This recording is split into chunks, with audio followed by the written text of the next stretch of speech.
কিভাবে যে আন্দোলনটাকে চাঙ্গা করবার জন্য তিনি ভিতরে ভিতরে কাজ করছিলেন, ফাইন্যান্সিয়ালি অর্থ দিচ্ছিলেন, সমস্ত হসপিটাল গুলাকে নিজে ফোন দিয়ে বলেছিল যারাই যে ধরনের সহযোগিতা চাবে সব ধরনের তাদের যেন হেলথ সহযোগিতা দেওয়া হয়। পায়ের মধ্যে গুলি মেরে, এটা তো সমস্ত মিডিয়া দেখেছে। তারপর বলছে তুই হাট।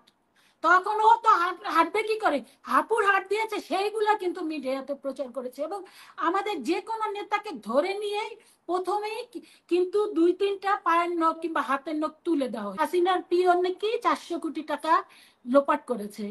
আর আজকে আমরা দেখতে পাই যে একজন ছাত্র উপদেষ্টার মানে এপিএস, সে মাত্র 7 মাসে সে 400 কোটি টাকার মালিক। দেখুন, মোস্তফা সরোয়ার ভাই রাইটলি ফাইন্ড আউট করেছেন আমার মনে হয়। আহ, কারণ যে বিষয়গুলো উনি তুলে এনেছেন এটাই কিন্তু বাস্তবতা, এটাই কিন্তু সত্যি। মানে আপনি যত কথাই বলেন না কেন, আমি একজন অ্যাজ এ পলিটিশিয়ান, একজন মাঠ কর্মী হিসাবে, মাঠ নেত্রী হিসেবে আমিও কিন্তু বিস্মিত হয়েছিলাম।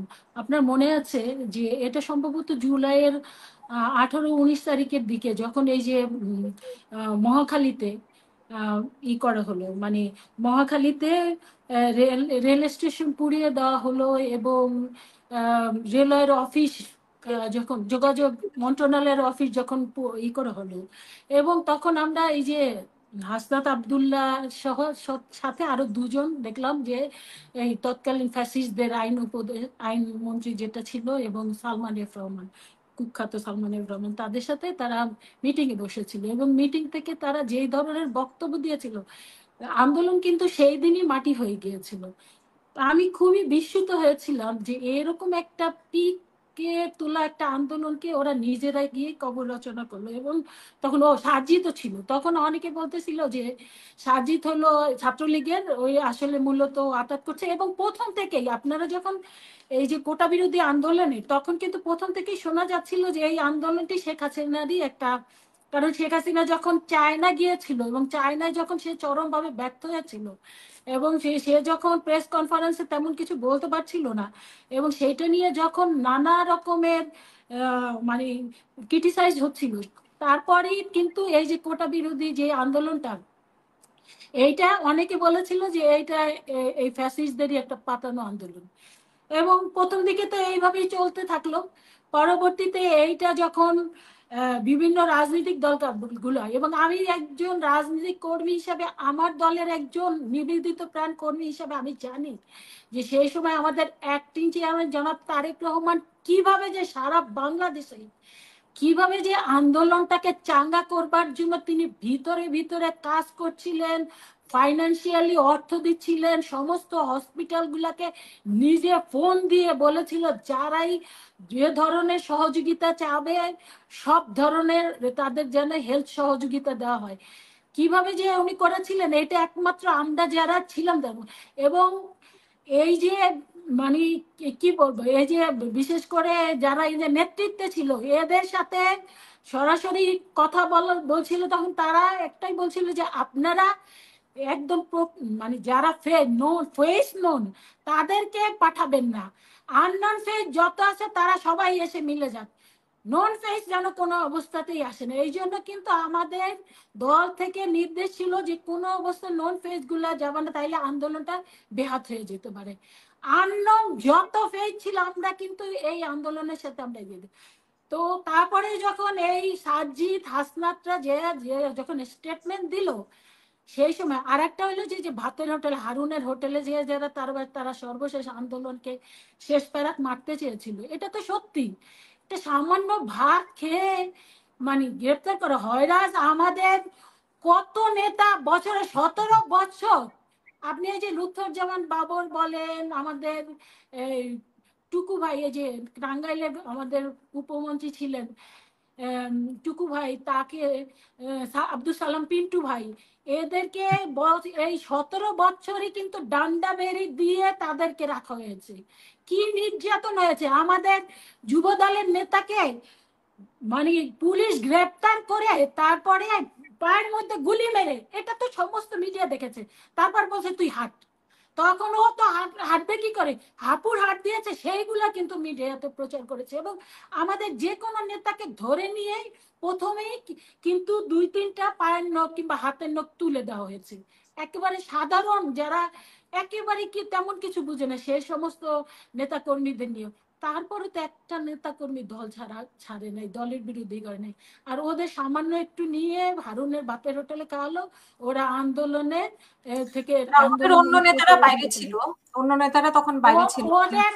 ওদের মূল নেতারাই যদি এটা করে, আর অন্য নেতাদের কোন অস্তিত্ব থাকে? তারপরে এই সেখানে সমস্ত বিএনপি, হ্যাঁ এই বিএনপির সমস্ত অবশ্যই বিএনপি এগিয়ে নেতাদেরকে নিয়ে গেছে, সেটাও বিএনপি স্বীকার করতে এই সমস্ত নেতাদের বিএনপি কি ধরনের সহযোগিতা, এখন ধরেন কিছু ডকুমেন্টস হয়তো, কারণ সত্য কখনো গোপন থাকে না, সত্য কিন্তু প্রকাশিত হবেই।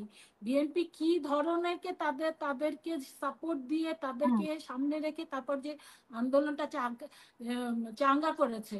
এবং আপনি জানেন যে বিশেষ করে তারেক, ওই যে আমার আদমি পার্টি, ও কিন্তু একটা স্টেটমেন্ট দিয়েছিল আপনার এই টিভিতেই সম্ভবত, আমার মনে আছে, যে প্রাইভেট ইউনিভার্সিটি গুলোতে অবশ্যই তাদের যে ভূমিকা সেটা তো আমরা কখনোই ভুলতে পারবো না। কারণ সেই সময় যদি প্রাইভেট ইউনিভার্সিটি ভূমিকা পালন না করত, এবং আপনি ওই সময় প্রাইভেট ইউনিভার্সিটি যে যারা আসতে চায় নাই অনেকের কিন্তু মানে ফলস ই করে আইডি কার্ড করে তার বিএনপি কিংবা ছাত্র দলের এবং সাধারণ কর্মীদেরকেও ছাত্র বানিয়ে এই আন্দোলনে কিন্তু দিয়ে দেওয়া হয়েছিল।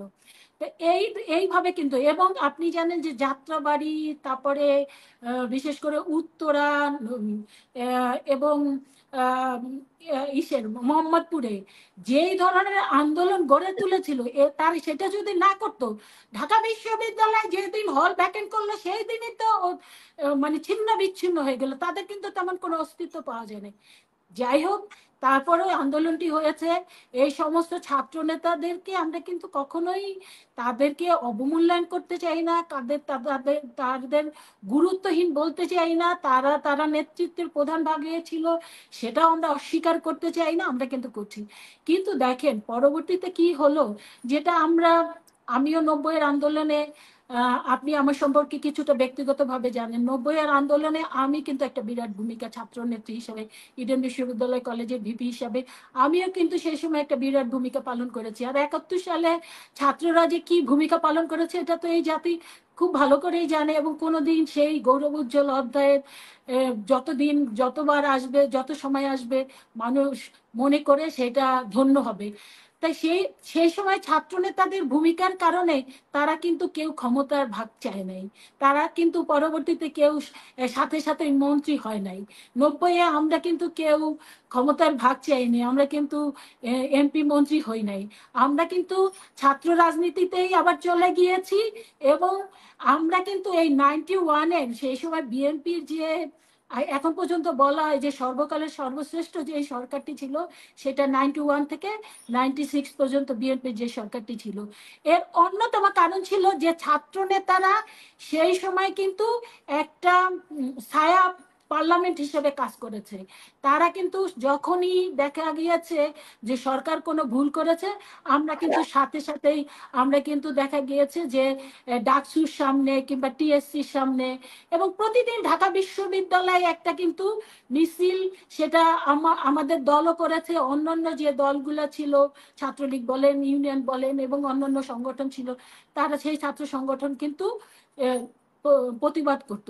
তো এই কারণে কিন্তু সেই সময় সরকারটি কিন্তু সবসময় একটা আতঙ্কে থাকতো যে ছাত্র নেতারা যে কোনো অন্যায়ের বিরুদ্ধে রুখে দাঁড়াবে। আজকে সেই জায়গায় আছে?